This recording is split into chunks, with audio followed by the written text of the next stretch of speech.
So ఈ సమ్మర్‌లో మన డయాలిసిస్ చేసుకునే పేషెంట్స్ కామన్‌గా అవాయిడ్ చేయాల్సిన 3 టైప్స్ ఆఫ్ ఫుడ్స్ గురించి తెలుసుకుందాం. 3 టైప్స్ ఆఫ్ ఫుడ్స్ ఏంటంటే హై పొటాషియం ఉండే ఫుడ్స్, హై సాల్ట్ ఉండే ఫుడ్స్, హై ఫాస్ఫరస్ ఉండే ఫుడ్స్.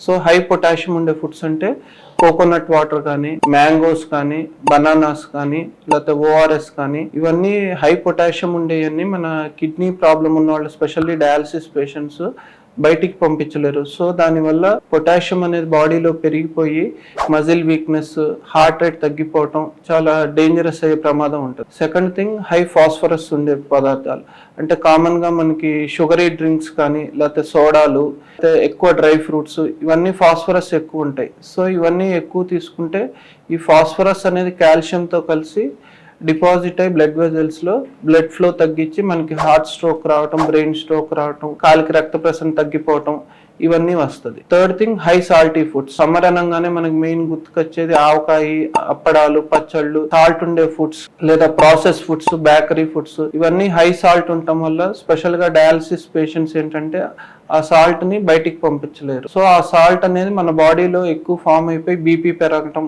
ఆయాసం రావటం ఇబ్బందులు వస్తాయి. సో ఈ 3 టైప్స్ ఆఫ్ ఫుడ్స్ అనేవి dialysis patients specially summer season లో అవాయిడ్ చేయాలి.